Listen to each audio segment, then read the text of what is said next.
भी दो तरीका हम यहाँ अप्लाई कर सकते हैं। एक तो डॉट प्रोडक्ट वाला अप्लाई कर दें, जैसा यहाँ अप्लाई किया था। तो डॉट प्रोडक्ट के हिसाब से फॉर्मूला हो गया ई डॉट एच, ई हो गया 100 आई कैप डॉट 2 आई कैप, तो सेम है, आई डॉट आई 1 हो जाएगा, तो 100 इंटू 2 200 हो जाएगा। जो यूनिट होगी फ्लक्स की वो लगा देंगे। या इसमें हम एक चीज और कर सकते हैं कि चूंकि इलेक्ट्रिक फील्ड वेक्टर और surface area vector same direction में है, तो angle between S vector and E vector कितना होगा, 0 डिग्री का होगा। तो हम जनरल फॉर्मूला वो वाला भी लगा सकते हैं, ई एस कॉस थीटा वाला भी। तो ई का मैग्नीट्यूड कितना 100, एस का मैग्नीट्यूड इलेक्ट्रिक फील्ड के परपेंडिकुलर रखा हुआ है। ठीक, तो जब इलेक्ट्रिक फील्ड के परपेंडिकुलर रखा हुआ है, तब जो नॉर्मल वेक्टर होगा वो भी किधर ड्रॉ होगा, इलेक्ट्रिक फील्ड वेक्टर के ही अलोंग ड्रॉ होगा, है ना। तो इस केस में भी फ्लक्स क्या हो जाएगा, सिंपली ई एस कॉस 0 वाले फॉर्मूले से हो जाएगा। जो आंसर आएगा वो आंसर, है ना। इसमें कोई दिक्कत, ठीक है।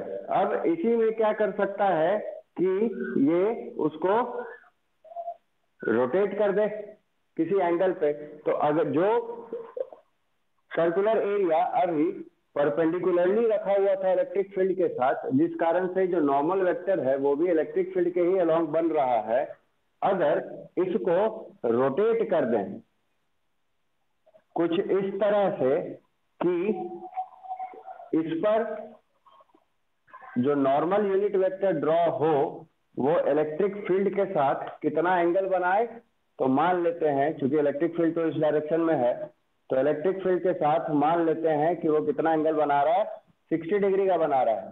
तो उस केस में फ्लक्स कितना हो जाएगा, 5 हो जाएगा, ई एस कॉस 60 हो जाएगा। वैल्यू पुट करेंगे आंसर आ जाएगा, है ना। इसमें कोई दिक्कत, चलो। तो इस टाइप का क्वेश्चन तुमको इस फॉर्मूला के बेसिस पे पूछता है, ठीक है। अब बात करते हैं, अब जो है गॉस लॉ के एप्लीकेशन पे मेन है। तो गॉस लॉ के एप्लीकेशन में जनरली इसके कारण या इसके कारण या इसके कारण जो फॉर्मूला पूछेगा, जो न्यूमेरिकल पूछेगा, वो इन जनरल फॉर्मूला पुटिंग होता है, ठीक है। उसमें कुछ करने की जरूरत नहीं होती, फॉर्मूला बस यूज कर लो, तुमको आंसर जो भी होगा वो आ जाएगा, ठीक है। जैसे वायर के केस में तुमको लेमडा दे देगा, है ना, आर दे देगा, बोलेगा इलेक्ट्रिक फील्ड बताओ, या फिर आर मिसिंग कर देगा और ई और लेमडा बता देगा, तो आर बताओ, तो क्रॉस मल्टीप्लाई करके निकाल सकते हैं। या फिर चार्ज और लेंथ दे देगा, लेमडा मिसिंग रहेगा, उस केस में बोलेगा इलेक्ट्रिक फील्ड निकालो, तो क्या करेंगे, पहले लेमडा कैलकुलेट कर लेंगे क्यू बाई एल से, है ना, और फिर हम लोग क्या करेंगे, इलेक्ट्रिक फील्ड जो है वो कैलकुलेट कर लेंगे। बोल देगा कि ये कोई सरफेस है, ठीक है, इसके अंदर कुछ चार्जेस इस तरह से बंद हैं और Q4 Q5, तो पूछेगा कि बताओ इस सरफेस एरिया के थ्रू टोटल फ्लक्स कितना। तो टोटल फ्लक्स निकालने के लिए क्या जरूरी है कि हम इनक्लोज चार्ज पता करें। तो सबसे पहले क्या करेंगे, enclose charge by this area हम कैलकुलेट करेंगे। तो देखो ये दोनों चार्ज तो क्लियरली दिख रहा है कि आउटसाइड है ना, तो ये इनक्लोज चार्ज के कैटेगरी में नहीं आएंगे। इनक्लोज चार्ज कौन कौन से होंगे, Q1 होगा, Q2 होगा, Q3 होगा। तो इस केस में जो फ्लक्स हो जाएगा वो कितना हो जाएगा, enclosed charge by epsilon not हो जाएगा, है ना। इसमें कोई दिक्कत, चलो। तो हमको फोकस करना है किस पे, इनक्लोज्ड चार्ज के कंसेप्ट पे, ठीक है। अब इसी में एक क्वेश्चन है जो सीबीएसई अक्सर पूछा करता है,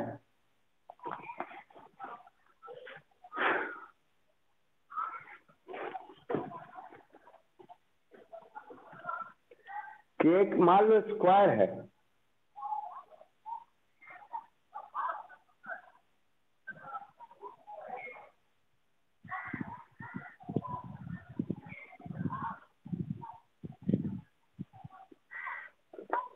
ठीक है, मान लो उसका कुछ डायमेंशन है, जैसे 1 मीटर ही दे रखा है,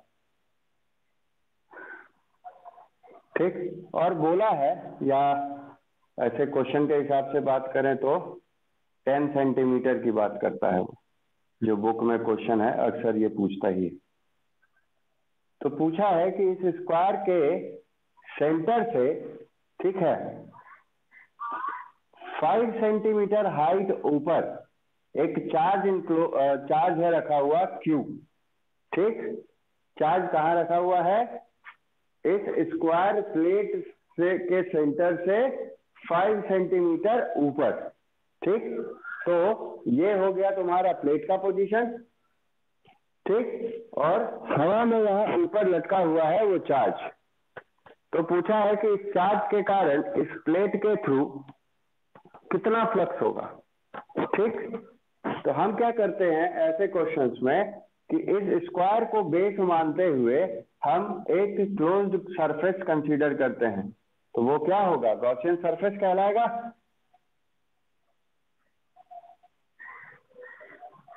तो पहले हम एक गॉसियन सरफेस कंसीडर करते हैं,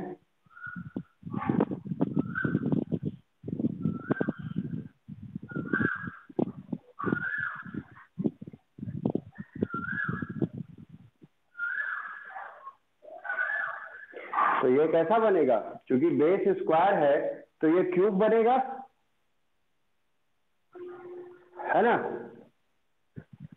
तो इस क्यूब के अंदर में ये चार्ज इंक्लोज हो गया,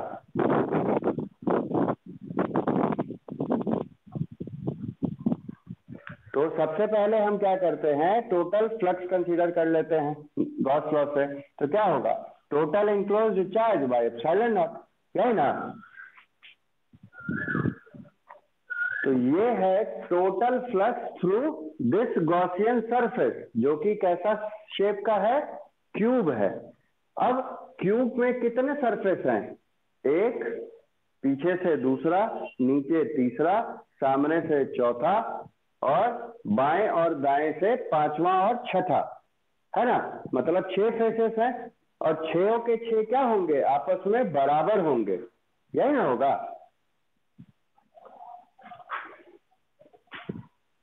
छह फेस आपस में बराबर होते हैं ना क्यूब के। तो ये जो फ्लक्स है वो पूरे क्यूब से है, मतलब सभी 6 फेसेस के थ्रू ये फ्लक्स है। तो किसी एक फ्लक्स के थ्रू कितना होगा, क्योंकि सभी फेस बराबर हैं, तो किसी एक फेस के थ्रू कितना होगा, 1/6 इस वैल्यू का, है ना। क्लियर है। तो बस ये आंसर हो गया कि इतना फ्लक्स जो है इस स्क्वायर प्लेट के थ्रू होगा। इसी में क्वेश्चन मॉडिफाई कर सकता है कि 2 सरफेस के थ्रू कितना होगा। तो ये था कितना, एक सरफेस के थ्रू, तो 2 के थ्रू कितना होगा, ट्वाइस कर देंगे इसका, ठीक।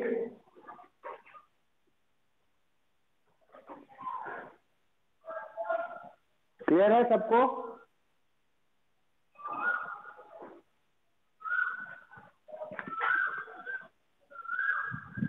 चलो, 2 में कुछ नहीं, जब एक सरफेस के थ्रू इतना है तो 2 के थ्रू कितना होगा, डबल 2 से मल्टीप्लाई कर देंगे, 3 से कितना होगा, 3 से मल्टीप्लाई कर देंगे, है ना। क्या चीज, क्या फिगर, हाँ जी, तो फिगर यही रहेगा ना। इसी में अब तुमको मान लो पूछ लिया कि नीचे वाले सरफेस और ऊपर वाले सरफेस के थ्रू बताओ, तो टोटल 2 सरफेस हो गया ना, तो 2 टाइम्स हो जाएगा। और चारों सरफेस के लिए पूछेगा तो 4 टाइम्स हो जाएगा, क्योंकि सभी सरफेस तो बराबर बराबर है ना। तो पहले हमने टोटल का निकाल लिया, फिर नंबर ऑफ फेसेस से डिवाइड कर दिया, तो हमको किसी एक फेस से मिल गया, और फिर नंबर ऑफ फेस से मल्टीप्लाई कर दोगे तो उतने फेसेस के थ्रू टोटल फ्लक्स मिलता चला जाएगा, ठीक। तो देखो दो टाइप के इंपॉर्टेंट क्वेश्चंस हैं। जैसे मान लेते हैं कि दो सरफेसेस हैं,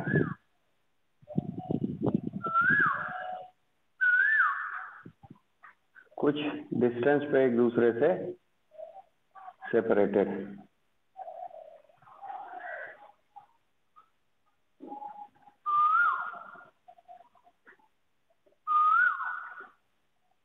ठीक, ये एक एग्जाम्पल, ये दूसरा एग्जाम्पल। इसको ध्यान से समझना क्योंकि बोर्ड्स के लिए जो है बहुत इंपॉर्टेंट है। इवन कॉम्पिटिटिव में भी इस टाइप के क्वेश्चंस पूछते हैं इस कंसेप्ट के बेसिस पर। दूसरा क्वेश्चन हो सकता है कि मान लो कि इनक्लोज चार्ज है Q, तो एक बार गॉसियन सरफेस हो गया R रेडियस का, और दूसरी बार गॉसियन सरफेस हमने डबल कर दिया डायमेंशन में।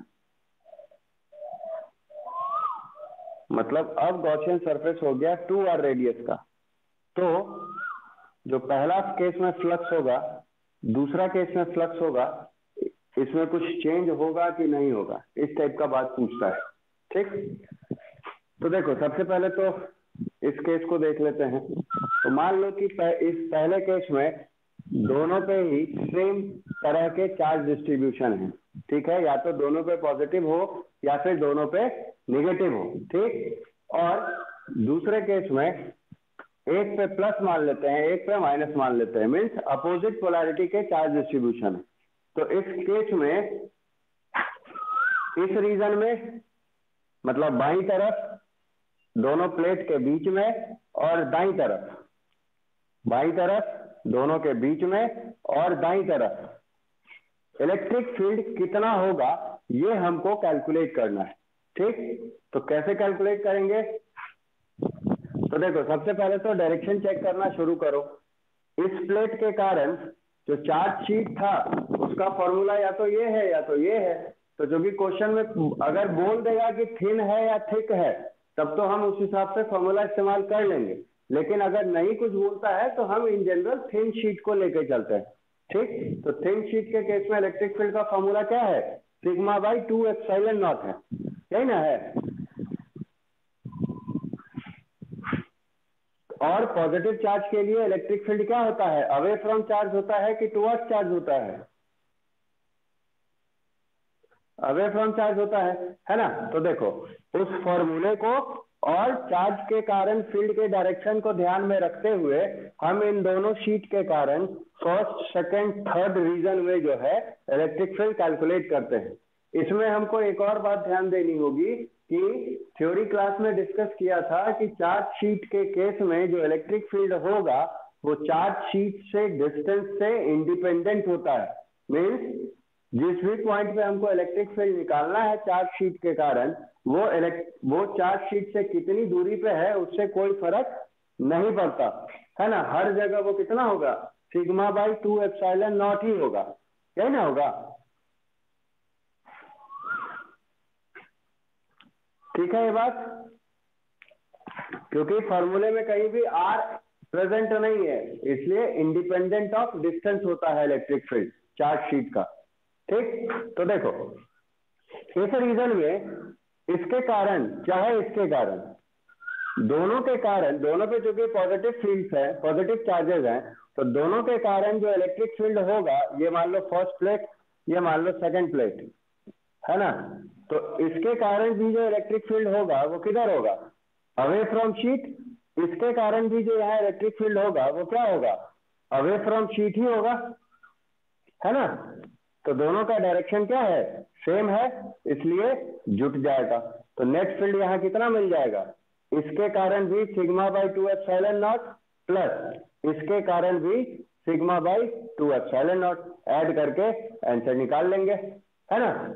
लेकिन बीच में देखो इसके कारण जो इलेक्ट्रिक फील्ड होगा वो इस तरफ होगा, अवे फ्रॉम शीट। इसके कारण जो इलेक्ट्रिक फील्ड होगा वो इस तरफ होगा, अवे फ्रॉम शीट। तो देखो दोनों का डायरेक्शन क्या है? आपस में अपोजिट है।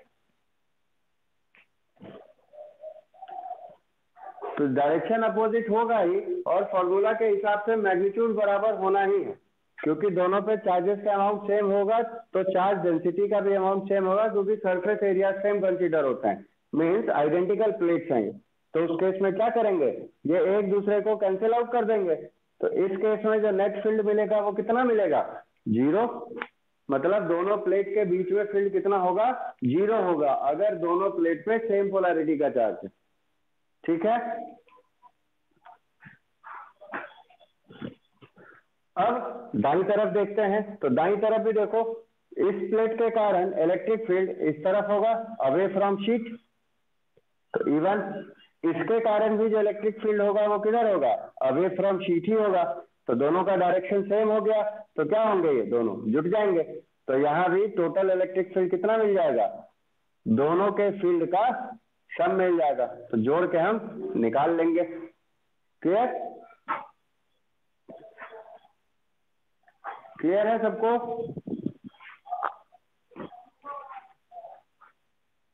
चलो अब इसमें आते हैं। तो देखो पॉजिटिव के कारण यहाँ पे जो फील्ड होगा वो किधर होगा, इस तरफ। नेगेटिव के कारण जो फील्ड होगा यहाँ पे क्या होगा, टुवर्ड्स चार्ज होगा। तो देखो इस केस में दोनों फील्ड का डायरेक्शन क्या है, एक दूसरे के लिए अपोजिट है, और उस फॉर्मूला के अकॉर्डिंग दोनों का ही फील्ड जो होगा वो मैग्नीट्यूड में आपस में बराबर होगा। तो चूंकि डायरेक्शन अपोजिट मिल रहा है इसलिए ये दोनों एक दूसरे को कैंसिल कर देंगे। इसलिए लेफ्ट साइड में नेट इलेक्ट्रिक फील्ड कितना मिलेगा, 0 मिलेगा। ठीक, इसमें कोई दिक्कत,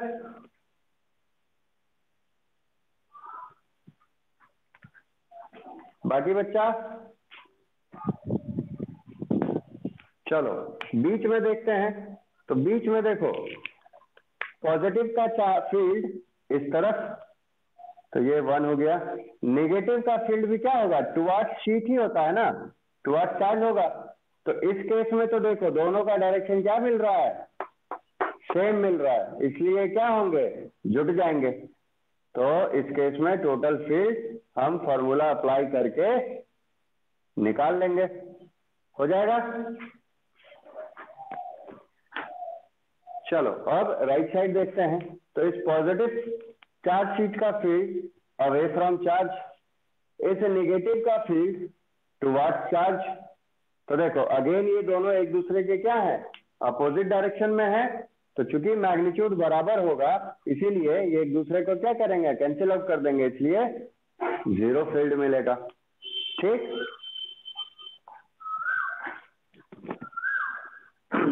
तो इसको बिल्कुल रट जाना, ये बहुत इंपॉर्टेंट और यूजफुल कंसेप्ट है, जिसमें कि ये वाला कंसेप्ट तुमको सेकेंड चैप्टर में भी काम आएगा, कैपेसिटर्स के टॉपिक में। ठीक है, कैपेसिटर का भी जब हम कैपेसिटेंस कैलकुलेट करेंगे तो कैपेसिटर के दोनों प्लेट के बीच में नेट इलेक्ट्रिक फील्ड कुछ ऐसा ही कैलकुलेट होता है, और उसके बेसिस पे फिर हम इलेक्ट्रिक पोटेंशियल डिफरेंस कैलकुलेट करते हैं इन दोनों प्लेट के बीच में, और फिर कैपेसिटेंस डिराइव होता है। ठीक, तो इसको तो स्पेशली ध्यान रखना। इन दोनों में कोई दिक्कत किसी को? चलो अब लास्ट वाले की बात करते हैं। तो नवनीत कहाँ है? नवनीत